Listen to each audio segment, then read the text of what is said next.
ایک صحابی رضی اللہ تعالیٰ عنہ کفار کے ساتھ لڑ رہے تھے، وہ گرفتار ہو گئے، تو ان کو کافر بادشاہ کے سامنے پیش کیا گیا۔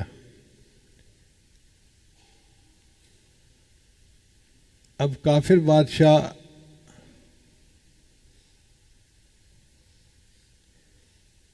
ان سے بڑا متاثر تھا۔ کتابوں میں لکھا ہے کہ کافر بادشاہ نے ان کو تنہائی میں بلایا اور کہا کہ اگر تمہارے خلیفہ عمر ابن خطاب اپنی بیٹی کا نکاح میرے ساتھ کر دیں تو میں مسلمان ہونے کو تیار ہوں۔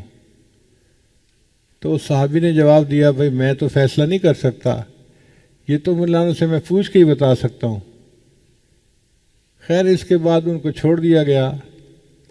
وہ مدینہ طیبہ واپس آئے اور انہوں نے آ کے حضرت مولانا کو بتایا کہ حضرت اس بادشاہ نے میرے سامنے کہا تھا اگر تمہارا خلیفہ اپنی بیٹی سے میری شادی کر دے تو میں کلمہ پڑھنے کو تیار ہوں۔ تو مولانا نے فرمایا کہ تم نے ہاں کیوں نہ کر دی؟ اے اللہ کے امیر المومنین، میں تو نہیں ہاں کر سکتا تھا، یہ تو آپ سے پوچھنا تھا، آپ نے بیٹی سے پوچھنا تھا، اگر رضامند ہوتی پھر نکاح ہونا تھا۔ تو عمر اللہ نے جواب دیا کہ عمر کی بیٹی کی شان اور بڑھ جاتی اگر اس کی وجہ سے کوئی بندہ ہدایت کو قبول کر لیتا،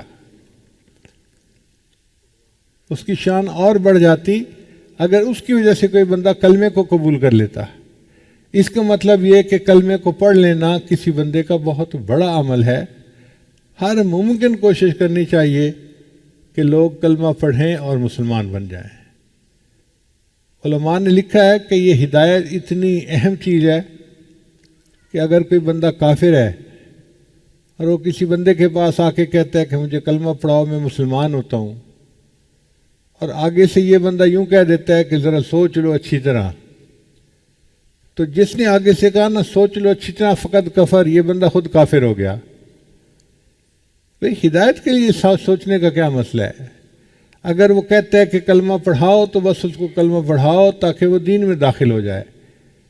تو اس ہدایت کو معمولی نہ سمجھیں، یہ مسئلہ بڑا نازک ہے، اور اللہ سے دعا مانگیں کہ اے اللہ آپ ہی کی توفیق سے ہم نے کلمہ پڑھا اور آج ہم مسلمان ہیں، اب ہمیں پوری زندگی اس کلمے کے اوپر جمائے رکھیے گا، ہماری آنے والی نسلوں کو دین کے لیے قبول کر لیجئے گا۔ فکر مند ہونا پڑتا ہے، بے فکری سے انسان محروم ہو جاتا ہے نعمتوں سے۔ تو ہدایت کے لیے ہم فکر مند ہوں کہ یا اللہ آپ کی یہ نعمت ہے ہمارے پاس موجود ہے، اب ہمیں موت تک اس نعمت کی حفاظت کی توفیق عطا فرما دینا۔ اور شیطان ہر وقت اس کوشش میں لگا ہوتا ہے کس طرح بندے کو دین سے ہٹائے، دین سے ہٹائے، دین سے ہٹائے۔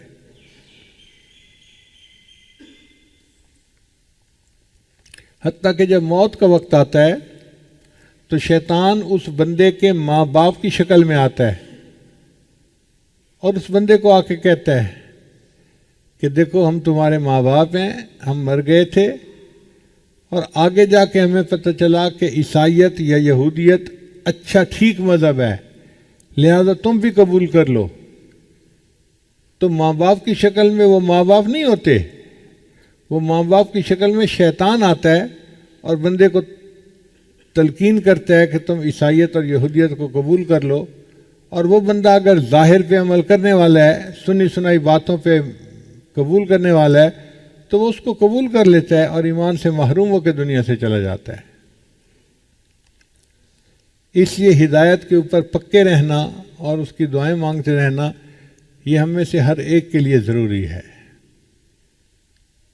ہمیں اللہ نے صحت عطا فرمائی، تعلیم عطا فرمائی، عزت عطا فرمائی، اولاد عطا فرمائی، کاروبار عطا فرمایا، جو عطا فرمایا وہ سب چھوٹی نعمتیں ہیں۔